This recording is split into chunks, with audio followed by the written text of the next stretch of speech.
Hello, I'm Jim Schaefer, host and executive producer of Rip Rap, the academic book television program.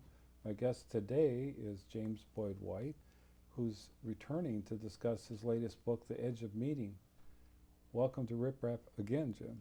Thanks, Jim. It's a pleasure to be back. We're really happy to have you talking about this book. I have a number of questions, as you know, about this latest book, but let's first start with what you saw as the basic idea of this work and why you chose the texts that you did.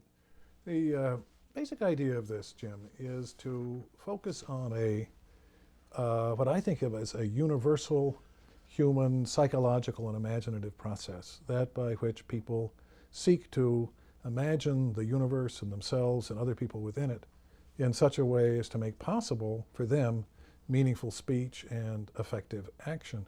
And I think this is both a universal human impulse or need, and also one which is profoundly frustrated by lots of factors in the world, including nature and our culture and our language and the limitations of our own minds. And the reason I chose these texts was to exemplify both the process I'm talking about at its best, and also to show how particular writers confronted the impediments that I'm talking about, which are present for all of us. Well, I find it fascinating how you kind of sort out, you're talking about the edge of meaning, all these different factors and how they impact on the reader as he or she is trying to understand the texts. Well, that's right. So that you get engaged with a particular text, like the story of Huckleberry Finn, and at some level this is a story about a boy growing up in Missouri and escaping and drifting down the river on a raft and so forth. In another way, it's about a fundamental cultural problem, because that little boy has been raised in such a racist culture that he's unable to recognize the truth of his experience, which is that the runaway slave, Jim, on the raft with him, is his best friend, and not only his equal, but his teacher and his superior. And he has no way to recognize that, and no way to describe his own conduct when he refuses to turn him into the slave hunters at the crisis of the story, and no way to make sense out of what he himself has done. And then from the reader's point of view, we're implicated in that too, because we too grow up in a racist culture, not as bad as 1840, but a racist culture, and that affects how we read Jim, and we need the same kind of correction that Huck does. Well, and there is this device you use of brief autobiographical inserts between the chapters. What was the reason for those? Well, that's a little daring or embarrassing or something like that, to tell stories about your own life. But the idea is to show how the process I'm talking about works out in an actual human life today. And so it's nothing special about my life, but just to show how it's not just present in the great texts that I'm talking about, but in everybody's life. And so the autobiographical sections are meant to be true about my life, but also to suggest to the reader that he or she has comparable experiences in their lives, which would also illuminate the process I'm talking about. Well, and the word process is key here, because that's what you're looking at, is the dynamic of understanding and of perception. That's right. That's absolutely right, and that's true both in the what I'd say is that's most true in the structure of my whole book, which is designed to create a process for the reader in which you go to one text and immerse yourself in it, then you step into one of these little autobiographical sections, which is meant to remind you of your own life, then you step into another text and immerse yourself in that, and so forth, through the entire sequence of until we end up with the poetry of Robert Frost and George Herbert, and the trial of a law case, and the paintings of Vermeer. We've been discussing just before this interview and by email, about the impact of the events in September 11th, and how actually your book helps people look at ways of understanding what's happening. In the public discourse now, there's all these attempts to understand text, understand meaning, deal with how people are feeling about things, and how to read what's happening. So I was really delighted at the opportunity to talk about this book because it became a tool, I felt, for people to start to use to understand what had happened and then to sift through the events and come to perhaps a more accurate understanding of what happened.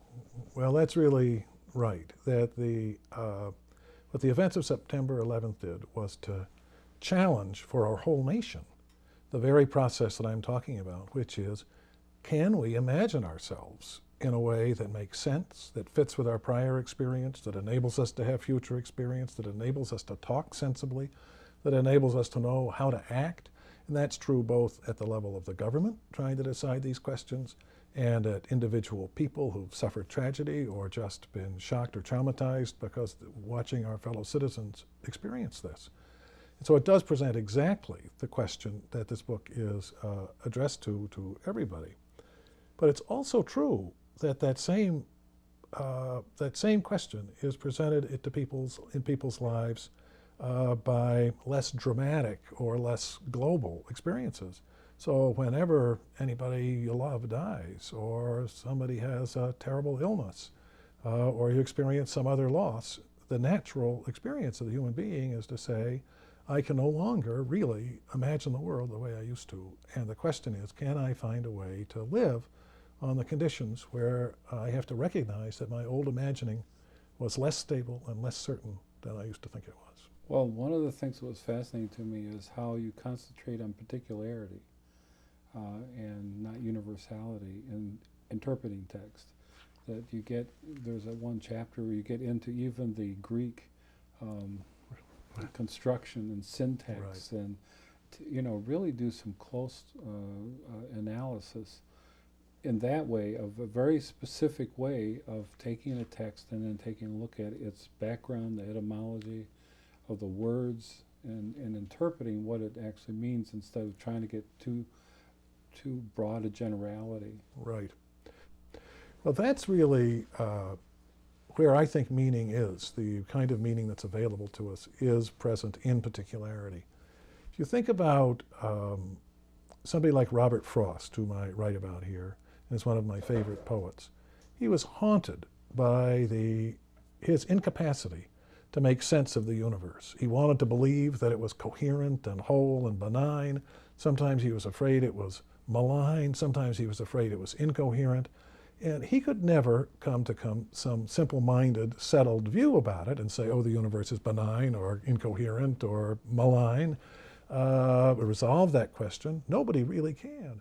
But what he could do was address it over and over and over again in the kind of poetry he wrote. And the excellence and beauty and significance and truth of his poetry lies in the particular ways in which he uses language, defines his relationship with his reader, complicates the question that he's addressing, and the like. And what's true of Frost is, I think, true of us as human beings, that our own responses to things like September 11th are going to be meaningful and accurate and important and valuable, really insofar as they're particular, rather than global and vacuous and so forth. The question is, what kinds of sentences can I utter about that?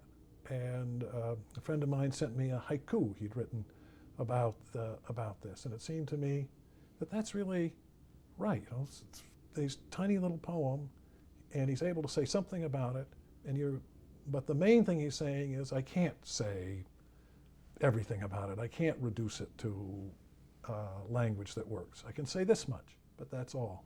And I think that's really the core of an awful lot of wisdom in life, knowing that I can say this much, and that's all. Well, that was also something that I really thought was an interesting insight, is the awareness of what can't be said or was not able to be said. During the different media reporting, there was all those things about the cell phone calls of people on the plane that was going to crash and calling Right. back home and talking.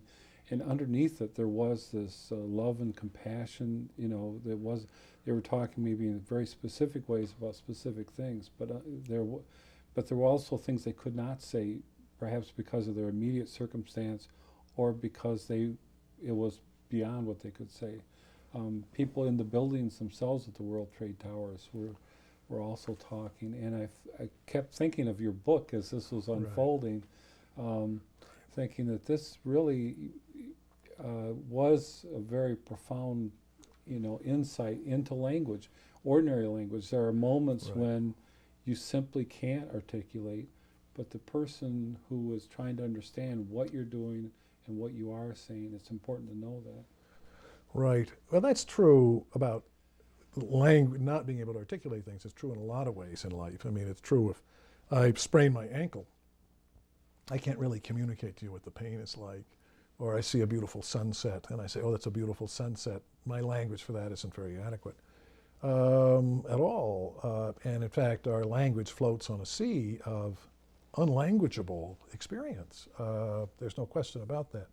But there are also moments when our linguistic incapacity is dramatic and painful. And obviously this is one of them. You say, what can I say? What can I possibly say? And you must feel that you don't have the resources for addressing the momentous character of the event, your own terror, the losses that are involved, and the like, if you're a participant. But also, for us who are observers, the same thing is true. There's no real way that you can sort of say, put it in a package and say, here it is, in so many words, where we are now, or something like that. You just can't do it. What you can do is small things, haiku, poems, adjusting your tone in a conversation with a friend, recognizing what can't be said, and developing your own capacity for sympathetic identification. Another thing I've noticed in the public discourse is that there was not a particularly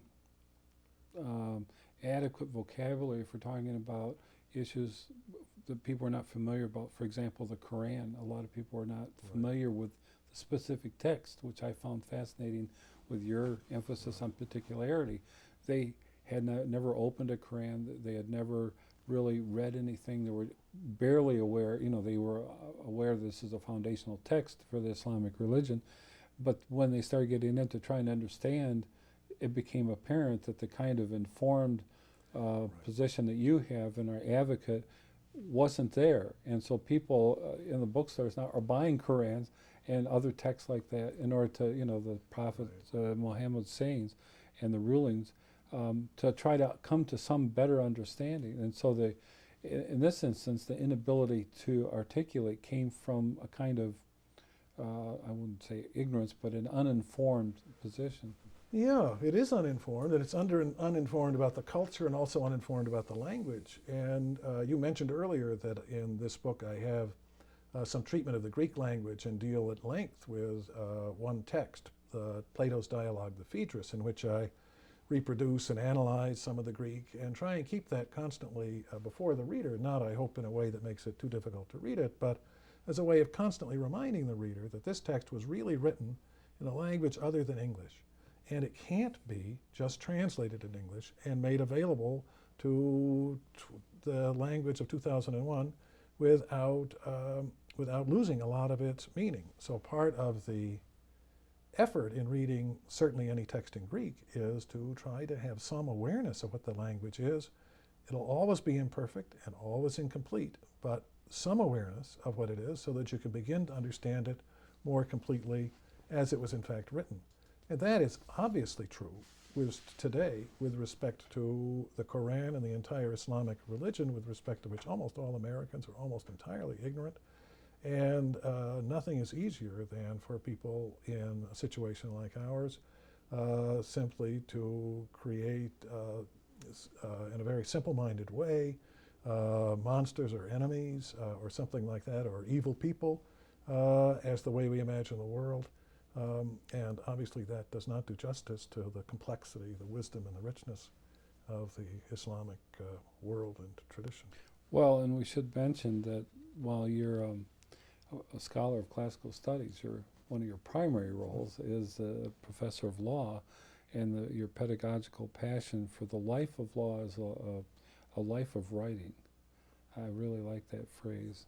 And the questions that the law presents as practitioners, in other words, there's a real, very practical reason for being able to take texts of various natures and then to do this kind of close analysis so that the various participants can understand what was intended to be said and what perhaps could not be said. Right, right. And one of the ideas that I have here is that, I mean, this would be oversimplifying it to say law is like poetry, but in a way it is, in the sense that we tend to think of or imagine laws as a system of rules, which are more or less self-interpreting and which apply more or less plainly to situations. And the reason we do that is that that's how they work in most of our lives most of the time. So that if you want to move to a new state, you want to get a license, you look up the regulations, you can comply and say, well, that's what law's like. Well, in a way, that's true. But it's not what it's like in the life of the lawyer, because in the life of the lawyer, what you're always confronting is points at which texts break down, conflict intolerably with the facts, in which the facts are unclear and need to be resolved. And what this means is that the lawyer's life is one of perpetually trying to claim meaning for experience in the language of the law, being a writer in that sense.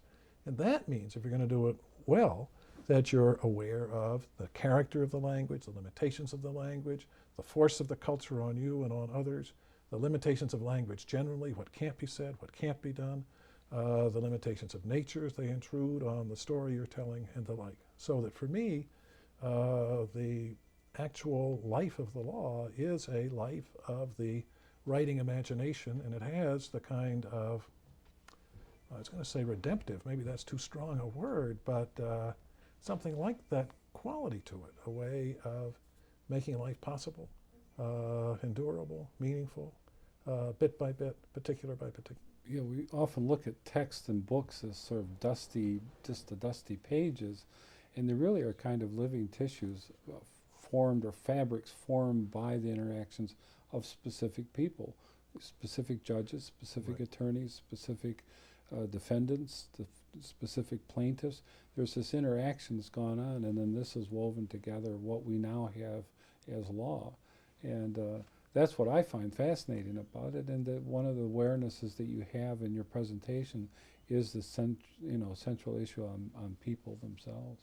Right. The law is made by people, people interacting as arguers, as deciders, as triers of fact. That's how it's made. And it has all the kind of richness and puzzle and difficulty and excitement that that fact implies. There's that quote that you've got, the lawyer and judge live constantly at the edge of language. Right. And that's true. It's very important to understand what is happening at that specific moment and what other cases and other situations have informed that. Well, that's absolutely right, because what the lawyer and the judge do is test the resources of the language before them, and they test it systematically.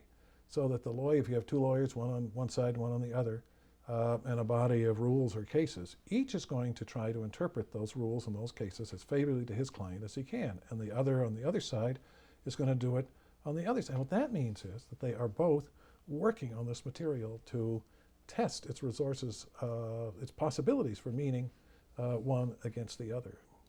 And the task, and I love this, is to persuade.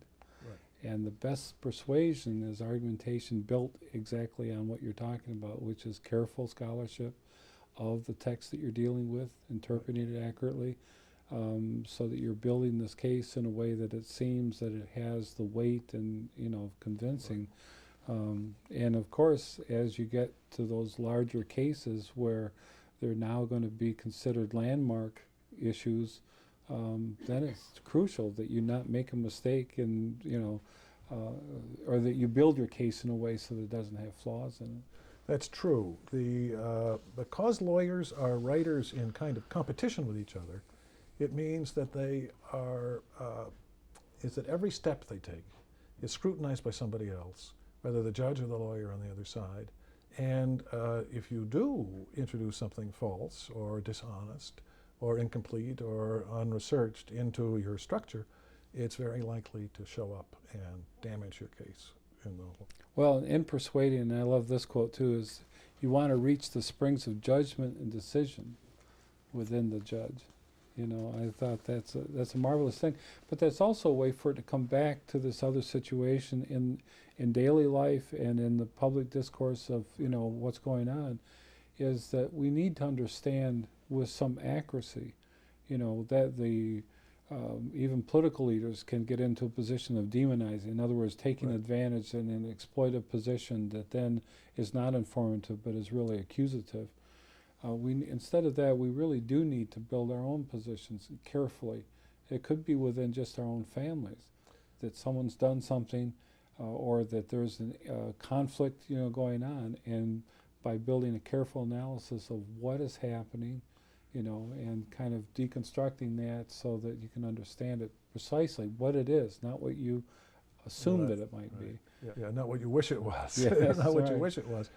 Right, and it's true that a lot of people in arguing to a judge or imagining themselves arguing to a judge think they're talking to some kind of abstract entity, which is nothing but a reasoning machine, but actually they're talking to a human being who's going to make a decision almost always in the way that that person feels to be just and right. And it's important for you to be able to speak to that part of the person, and that part of the person is in some sense below language, not unaffected by language, but it's the person who's engaged in the activity of imagining himself and the world and others within it that is my real subject in this whole book. Well, and I've told you this, I'm a real fan of your writing, and one of the reasons is because of the careful craftsmanship that you use. And then it evokes possibilities of going farther. And I think your book is something that will present scholars and others with the tools to enter into the dimension of multicultural interaction. We're in this phase, underscored by the events of September 11th. But we're in this phase now where we really have to understand that it's important for us to understand language and difference and cultural background, both at a personal level, at a national level, and as a cultural level. And so having these tools that you lay out are really very helpful. And you also talk about languages of word and gesture, you know, tone and quality of voice. Those are all part of the language Right. that we deal with each other. Well, I'm glad you feel that way about it, because I do think it's true that one of the subject of this book is intercultural understanding, and that's what part of the focus of the language on language is, particularly the foreign language of Greek, but also other languages that exist in English which are not immediately apprehensible to us. And one of the things that I think one simply has to understand is that other human beings are human beings and entitled to respect, that they have their world, their life, where they come from, their values, their way of talking about and imagining the world. You have yours. And mature, productive life requires us to recognize that in each other and try to learn to understand who the other is, how they differ from us, and how they can be valued. And as you say, that is something that is crucially important, particularly in the international arena at the moment, but also in every friendship, every family, every classroom. Well, there's another point to this too, and that is that we've kind of talked about a little bit, and that is the grammatical structure. There is a specific training that one needs to have in order to write well using grammar appropriately. And that's something that's evident not only in your approach, but in your own writing. And that's something that I think we really need to emphasize, that having a precise and accurate use of grammar in one's expression Right. and writing is so crucial, because it can be just, you know, an inadvertent change of syntax or changes the meaning. Right. The English language is one of the greatest resources for meaning in the history of the world. I'm sure there are a lot of others that are too, but it really is. But imagine it was, suppose it's like a violin or a cello. You've really got to know what you're doing with it, or you're not going to make very beautiful music. And part of the knowledge of English is knowledge not only of grammar and syntax, but also the knowledge of the forms of English that we've inherited, particularly the form of the sentence and the different ways in which that's been used. You need to have accomplished view or accomplished skill at that level before you can go on to things like narrative, the imaginative mode, of thought that you do talk about as a part of a, significant dialogue. And painting, don't forget Vermeer, Painting, right? yes, And that's painting right. Vermeer, right? I mean, he doesn't use language at all, but he does in a way because he paints pictures which shape our expectations in such a way that we respond in ways that are meaningful and significant. As you remember in that chapter, what I say is that in picture after picture, what he does is to invite you, really require you to ask a question that's narrative in form. Where did this woman come from? What is she reading? What's happened to her husband? What is she feeling? Which the painting will never, ever answer. And that it teaches you to ask those questions. It frustrates you in your attempt to answer them. And in doing so, it teaches you to focus on what you can focus on, which is the moment that the painter has captured, the moment of repose, the moment of curiosity, the gesture of looking over the shoulder, or whatever it is. Well, we've talked a little bit about the impact of September 11th, but I have to say that as I reflected on the book and those events, I just wondered how you now view education and your participation in the academy. And so, I mean, what was the impact? Or is this something like a lot of people, they haven't quite absorbed it? It was so big, you know. Well, of course I haven't quite absorbed it. I don't know who has.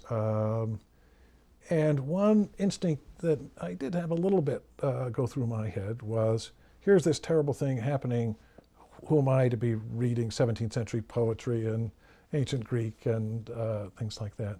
But actually, my belief is just confirmed that it is extremely important for us to keep alive the best of our tradition, to understand it, to make it our own, to appropriate it, and to learn what it has to teach us. That this is where the solution, such as it is, to our present crisis of imagination can be found. It certainly is an example of how shaping our language in today's society, we find our place at the edge of words, as you Right. say. Right. Yeah. Well, thank you for, again, appearing on Rip Rap. It's been a delight to have you back. Well, it's great, Jim. Thanks for having me.